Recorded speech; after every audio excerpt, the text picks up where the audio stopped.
Selamat pagi Bapak Ibu Saudara-saudara, bersyukur untuk hari ini yang Tuhan berikan bagi kita. Mari kita menaikkan pujian bagi Tuhan, jangan pernah menyerah. Tuhan tak pernah janji, langit selalu biru, tetapi Dia berjanji selalu menyertai.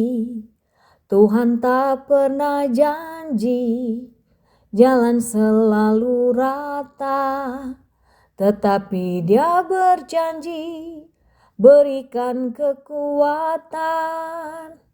Jangan pernah menyerah, jangan berputus asa. Mujizat Tuhan ada saat hati menyembah. Jangan pernah menyerah, jangan berputus asa. Mujizat Tuhan ada bagi yang setia dan percaya. Bapak Ibu Saudara-saudara yang dikasihi oleh Tuhan Yesus Kristus, bacaan firman Tuhan pagi hari ini terambil dari Kejadian pasal 3 ayat 5. Tetapi Allah mengetahui bahwa pada waktu kamu memakannya, matamu akan terbuka dan kamu akan menjadi seperti Allah, tahu tentang yang baik dan yang jahat. Bapak Ibu Saudara-saudara yang dikasihi Tuhan Yesus Kristus, pada mulanya Allah menciptakan dunia ini menjadi tempat yang sempurna bagi manusia. Allah rindu untuk mengasihi manusia melalui persekutuan yang intim dengan Dia. Namun ternyata bagi manusia, godaan untuk menjadi dalam tanda kutip sama seperti Allah, itu adalah rayuan, itu adalah godaan maut yang sulit ditolak. Nah, dan hal ini dimanfaatkan oleh ular sehingga manusia jatuh dalam dosa dan berujung kepada kebinasaan yang kekal. Ketidaktaatan Adam dan Hawa mempunyai konsekuensi yang fatal. Dan itu berakibat kepada mereka diusir dari Taman Eden.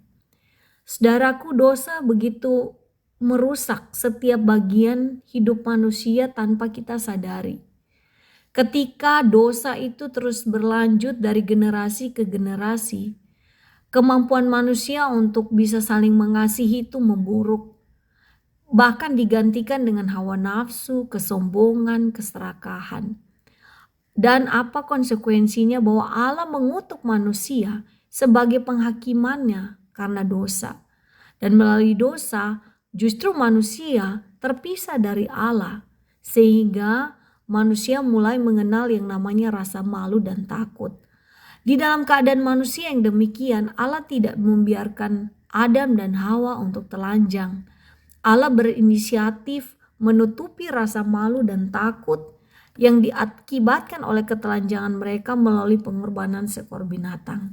Nah, saudaraku, bagaimana kita melihat dampaknya dosa dalam hidup manusia? Nah, kita lihat bahwa dunia ini dipenuhi dengan berbagai kejahatan yang terjadi di mana-mana.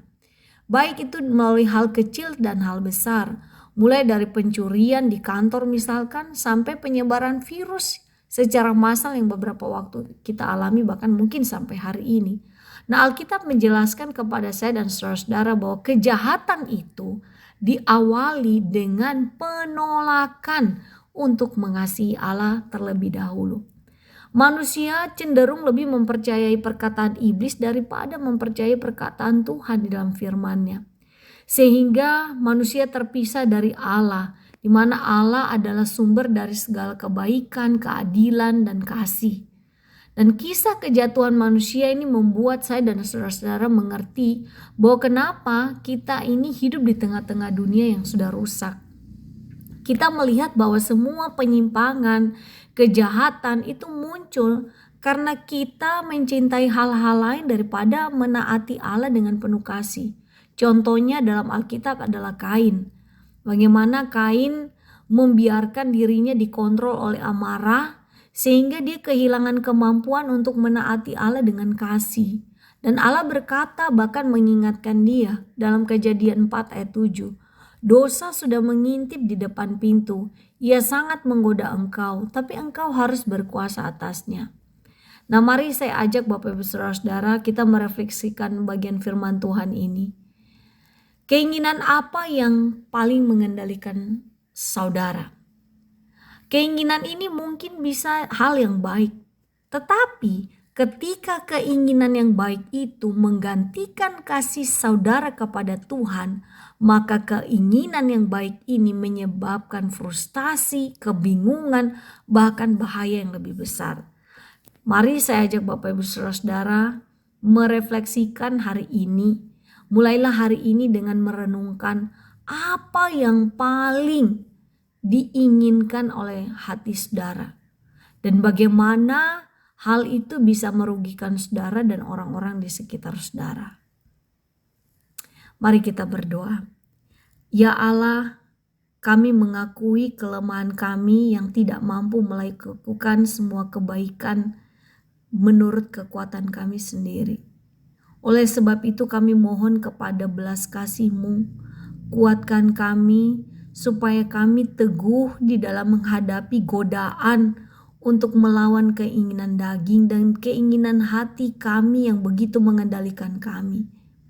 Kiranya Engkau sendiri Allah yang melindungi kami dari hati kami yang tidak setia. Kami berdoa di dalam nama Tuhan Yesus Kristus. Bapak Ibu Saudara-saudara, selamat melayani pada hari ini dan ingat muridkan satu orang lagi bagi Kristus. Tuhan memberkati.